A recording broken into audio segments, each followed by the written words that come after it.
Namaskar everyone. I hope you all are doing well and ready to embark on a fascinating journey towards the understanding of Dharma as geographical force. So let's decode Dharma's imprint on land.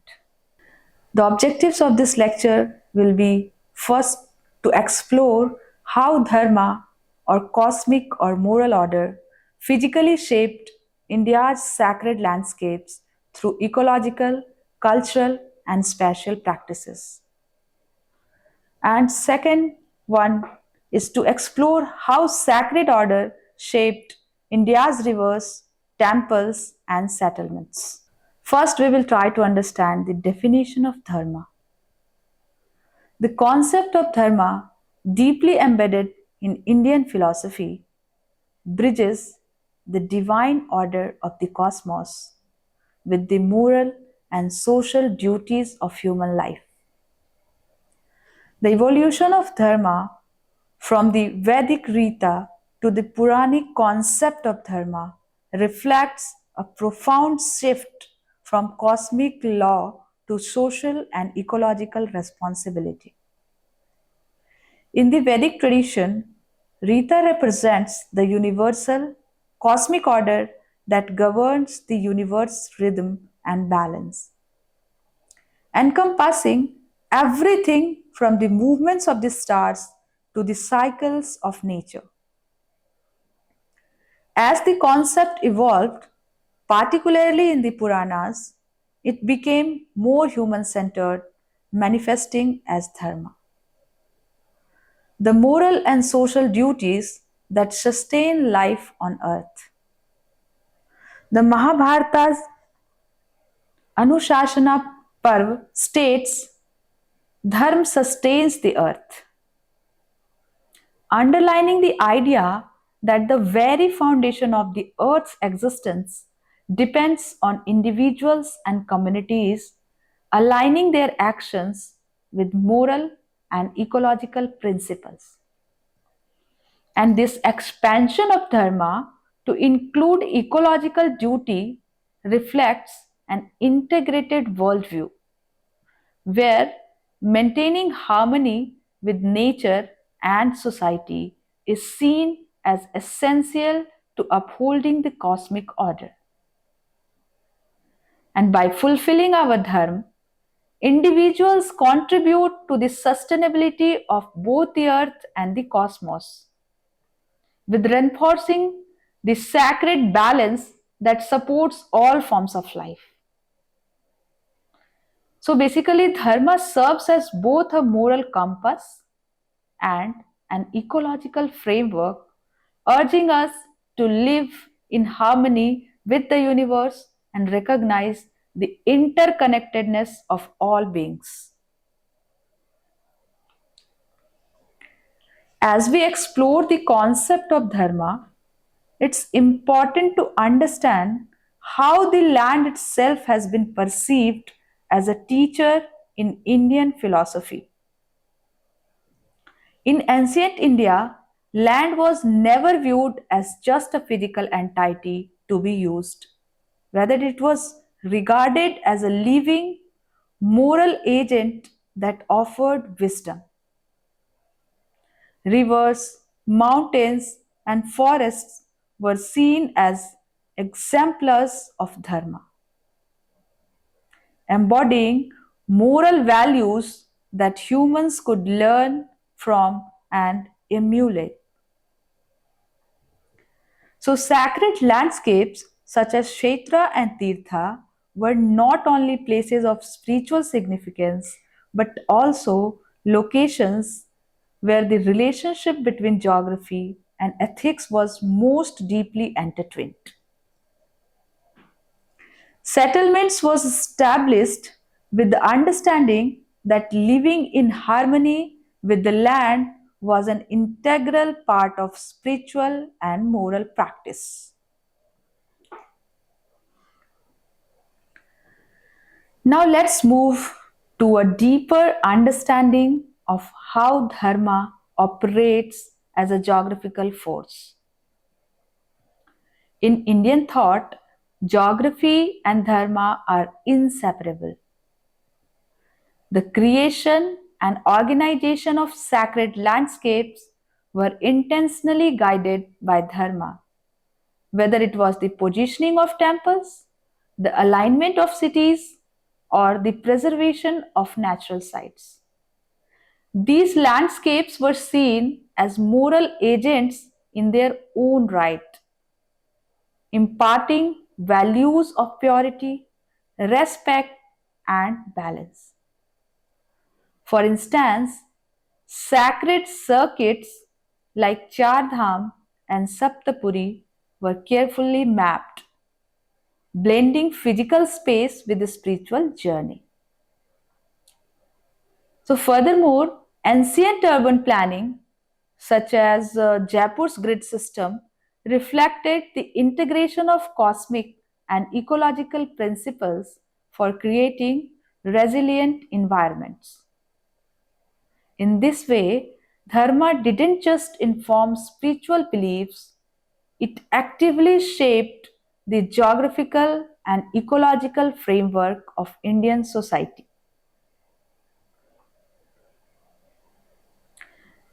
Now, in Indian traditions, landforms are not just physical features, they carry deep moral and spiritual lessons that shape both our beliefs and our interaction with the environment. Now, landforms in India often embody moral teachings, acting as both geographical and spiritual symbols. The river Ganga, revered as the purifier of sins, also play a crucial ecological role by replenishing aquifers and supporting biodiversity, symbolizing how spiritual beliefs align with environmental services.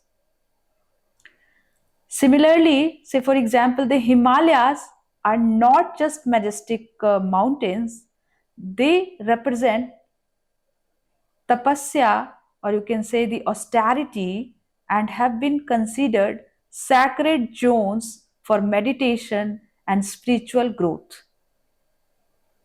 And these towering peaks have influenced settlement patterns, with communities traditionally settling in the foothills or valleys, with reflecting a deep connection between physical geography and spiritual discipline.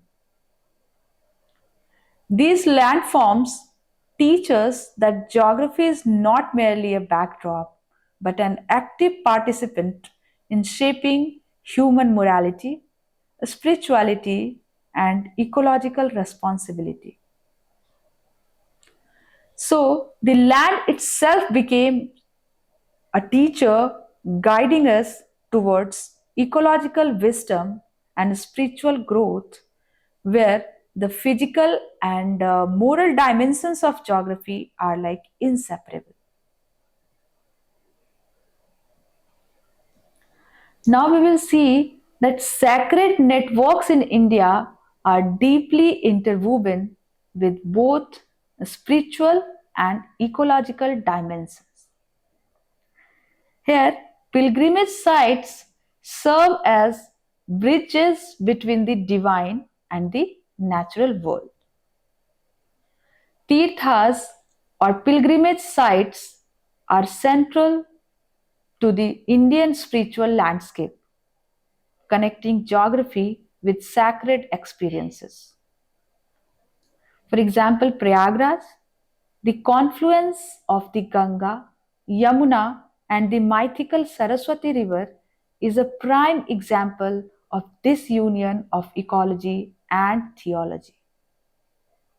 And the confluence is not only a sacred space for rituals, but also a vital ecological area where the meeting of these waters is believed to purify and heal. Now, similarly, Varanasi, with its 80 plus ghats, offers a physical and spiritual journey where each ghat acts as a stairway to Dharma. And these ghats lining the banks of the Ganga are where the sacred river meets human life, serving as spaces for rituals, reflections, and spiritual transformation. And the network of pilgrimage sites forms a holistic system which blends geography, ecology, and spirituality to guide individuals on their journey of spiritual and moral awakening. Sacred networks like Prayagraj and Varanasi remind us how geography and spirituality are intricately linked, bring forward a deeper connection between the land, its people, and the divine. Now we will talk about the temple geography. In India, temple geography reflects a profound understanding of cosmic principles, where architecture is not merely structural but a living expression of celestial harmony. Temples like the Brihadeshwara temple and the Konark Sun temple exemplify how Indian architecture integrated geography, astronomy, and spirituality into a seamless whole.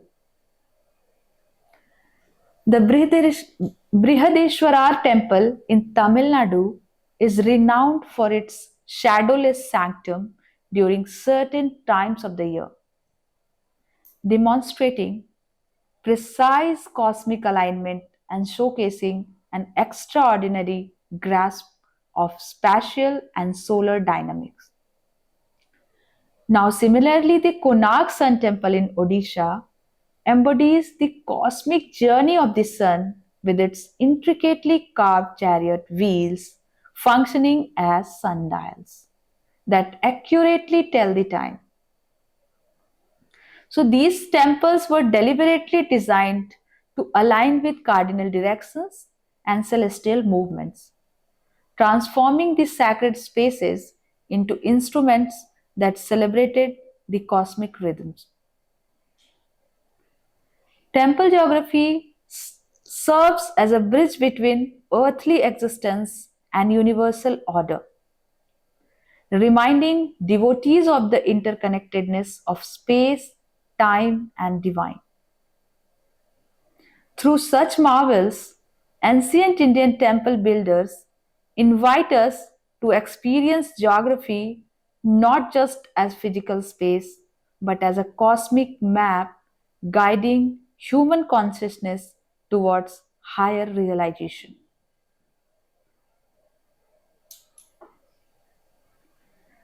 Now we will see the concept of ecological enforcement in ancient Indian tradition. Ancient Indian traditions embedded ecological wisdom into daily life, from using sacred practices to enforce environmental stewardship to long before modern conservation model emerged. So understand with an example of sacred groups, also known as Devrai in many regions, stand as living examples of ecological enforcement rooted in spirituality. In places like Kerala's Kavus, strict rules forbade the cutting of trees, allowing only the collection of fallen leaves, thereby ensuring the forest's health and continuity. Studies have proved that these sacred groves often have 10 times higher biodiversity compared to managed or commercial forests. So, what it reflects? It reflects how reverence for nature can foster ecological resilience. Alongside forests, water conservation also treated as a sacred duty. Temple tanks, such as those at Puskar, served not just religious purposes but acted as vital community percolation pits, supporting groundwater recharge and even local ecosystems. Through sacred rules and spaces, communities harmonized environmental protection with their spiritual lives. So, these examples show that for ancient Indians, caring for nature was not an option, it was their dharma, an inseparable duty to protect the earth as a living, sacred entity. Let's understand it with the example of Chipko movement. The relationship between dharma and environmental ethics in India has been so strong that it even inspired acts of resistance against ecological harm. When faced with deforestation, villagers in India did not merely protest, they invoked ancient scriptures to defend their protests. During movements like the famous Chipko Andolan, villagers hugged trees to protect them from being cut. Quoting verses from the Bhagavad Gita, such as all beings are sustained by rain, emphasizing the sacred chain linking nature, life, and dharma. Their actions reflected a deep understanding that harming trees would disrupt the cosmic and ecological balance that sustains all life. For them, protecting forests was not only an act of environmental activism, but also a fulfillment of their sacred duty, where dharma meant safeguarding the very system that nature existence. So, in Indian thought, protecting the environment is not separate from living a righteous life. It is at the very heart of Dharma itself.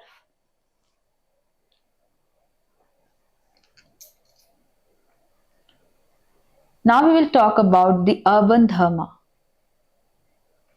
Urban planning in India was once deeply aligned with the principles of Dharma, balancing human needs with natural forces to create resilient and harmonious cities.